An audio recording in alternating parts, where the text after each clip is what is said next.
Drug peddling racket ఒకటి bust చేయడం జరిగింది. ఈ వీళ్ళు Maharashtra, in the sense Madhya Pradesh, Rajasthan, Telangana ఈ 3 స్టేట్స్ నుంచి ఉన్న యాక్టివిటీని మనము ఈ గ్యాంగ్ అరెస్ట్ చేయడం మూలంగా కంట్రోల్ చేయగలిగాం. దీంట్లో 53.5 kg ఆఫ్ పాపీ స్ట్రా మనం సీజ్ చేసాం. ఇంటర్నేషనల్ మార్కెట్లో మన కన్జంప్షన్ పర్స్పెక్టివ్లో చూస్తే 1.25 crore ఇన్ వాల్యూ ఉంటుంది.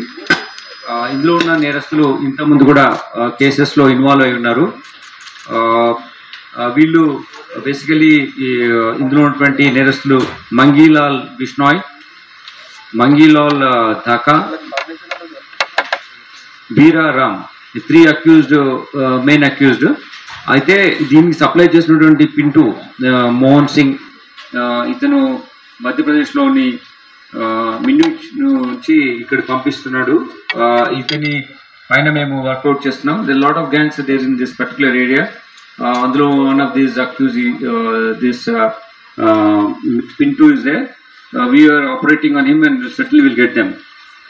అంతేకాకుండా ఈ ఇంకా 3 అక్యూజ్లు వాళ్ళు పెడ్లర్స్ తో కాంటాక్ట్ లో ఉండి రిసీవర్స్ గా ఉన్నారు.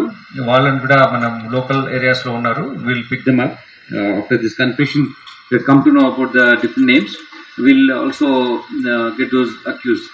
దీంట్లో ముఖ్యంగా ఏంటంటే వీళ్ళు రాజస్థాన్ నుంచి ఇక్కడికి ట్రాన్స్పోర్ట్ చేస్తున్నప్పుడు డిఫరెంట్ మెథడ్స్లో చేస్తున్నారు. బస్సెస్లో, లారీస్లో, ట్రైన్స్లో చేస్తున్నారు. But this particular gang which is carrying about 3.5 kg of poppy straw ఇది ట్రైన్లో తీసుకొచ్చారు. వీళ్ళు ఇక్కడ ఒక డిఫరెంట్ జాబ్ ప్రొఫైల్లో ఉంటున్నారు. బేసికల్లీ స్టీల్ రైలింగ్ కానీ, స్మాల్ అగ్రికల్చర్ యాక్టివిటీలో కానీ అక్కడ ఇన్వాల్వ్ అయి ఉన్నారు. ఇక్కడ స్టీల్ రైలింగ్లో మన హైదరాబాద్లో అని డిఫరెంట్ ప్లేసెస్లో ఈ బిజినెస్ యాక్టివిటీలో ఇన్వాల్వ్ అయి ఉన్నారు. It's a kind of cover job, but actual the gain